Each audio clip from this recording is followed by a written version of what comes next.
আসসালামু আলাইকুম। আশা করি আপনারা সকলেই ভালো আছেন। তো আজকের ভিডিওতে আমি আপনাদের দেখাবো কিভাবে আপনারা আপনাদের ব্লগ আর ওয়েবসাইটে মনিটাইজ করার অ্যাড নেটওয়ার্ক লাগাবেন এবং আপনাদের ডোমেইনটি মনিটাইজ করাতে ভেরিফাই করবেন। আমরা ব্লগারে চলে এসেছি। এখানে আমরা একটি নিউ ব্লগ তৈরি করব। নেম দিয়ে দিচ্ছি জিয়াদুর রহমান।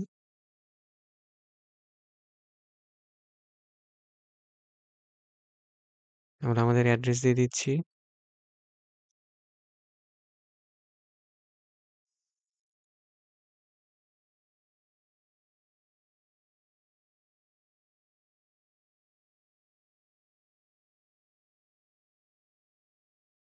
এরপর আমরা সেভে ক্লিক করে দিচ্ছি। দেখতে পাচ্ছেন আমাদের ব্লগটি ক্রিয়েট হয়ে গেছে। তো এটা হচ্ছে আমাদের ব্লগের নেম জিয়াদুর রহমান দেব। তো আমরা যদি ভিউ ব্লগে চলে আসি, এখানে আমাদের ব্লগটি তৈরি হয়ে গেছে দেখতে পাচ্ছেন। এখন আমরা এটা মনিটাইজ করাতে ভেরিফাই করব। এটার জন্য সবার প্রথমে আমরা আমাদের পাবলিশার ড্যাশবোর্ডে চলে আসছি। চলে যাব ওয়েবসাইটস এর ভিতরে। অ্যাড নিউ ওয়েবসাইট অপশন দেখতে পাচ্ছেন, এখানে ক্লিক করে দিবেন। এখানে আপনারা আপনাদের ডোমেইন নেমের জায়গায় এখানে আপনাদের ইউআরএলটি কপি করে নেবেন এবং এখানে পেস্ট করে দিবেন। এরপর এখানে আপনারা দিয়ে দিবেন আপনাদের ওয়েবসাইটের ধরন, লাইক আমি এখানে দিয়ে দিচ্ছি পোর্টফোলিও। এরপর আপনারা অ্যাড ওয়েবসাইটে ক্লিক করে দিবেন। দেখতে পাচ্ছেন ওয়েবসাইট অ্যাড করে। ওয়েবসাইটটি এড হয়ে গেছে। এখন এটি পেন্ডিং অবস্থায় আছে। আমরা এটাকে ভেরিফাই করব। তো এটার জন্য আমরা এই ভেরিফাই ডোমেইনে ক্লিক করে দিচ্ছি। এখানে তারা আমাদের একটি হেডে এড করার জন্য একটি কোড দিয়ে দিয়েছে। আমরা এটা কপি করে নিচ্ছি। এখন যদি আমরা ভেরিফাই ডোমেইনে ক্লিক করি, দেখতে পাচ্ছেন মেটা ট্যাগ নট ফাউন্ড। তো আমরা এখন মেটা ট্যাগটি এড করব। এটার জন্য আপনারা চলে আসবেন সেটিংসে। সরি, আপনারা চলে আসবেন থিমে।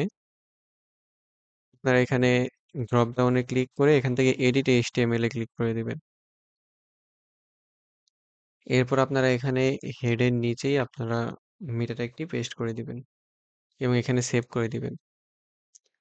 আর আপনাদের মেটা ট্যাগটি যদি সেভ না হয় সেক্ষেত্রে আপনারা শেষে একটি স্ল্যাশ দিয়ে দিবেন, তারপরে সেভ করে দিবেন। দেখতেই পাচ্ছেন আমাদের মেটা ট্যাগটি সেভ হয়ে গেছে। এখন যদি আমরা ভেরিফাই ডোমেইনে ক্লিক করি, দেখতে পাচ্ছেন ওয়েবসাইট ভেরিফাইড